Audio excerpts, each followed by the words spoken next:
Unbroken and Unbroken Path to Redemption are movies based on the book by Laura Hillenbrand. They are somewhat different than the book, so in this video I will compare them to the book. If you haven't watched the movies or haven't read the book, watch the movies and read the book, and then come back to my comparison, so then you kind of know what it's about going into this. Alright, so here's a quick summary of the general story of the whole thing.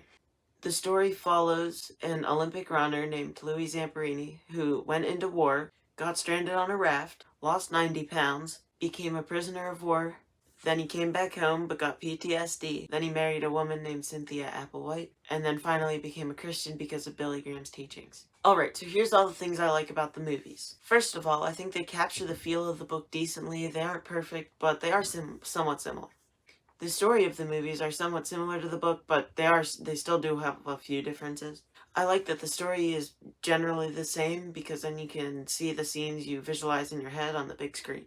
I like that the actors actually looked somewhat like the real people in the second movie, because in the first one, they didn't all look the same, and the actor who played Louis didn't actually have dark hair, so his hair was dyed, so he didn't have a big beard, and it was just kind of weird. I feel like they should have made the second one more impactful, like the scenes of him being tormented didn't really have enough weight, I didn't think enough happened.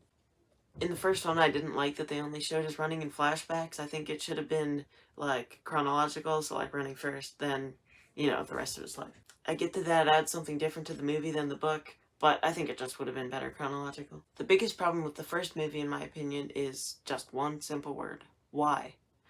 More specifically, character motivation. Why does Louis keep going? Why does he keep doing things even though he's basically dying? Because in the book, and in real life, his promise to God was basically the only thing keeping him going, and they just barely showed that in the first one.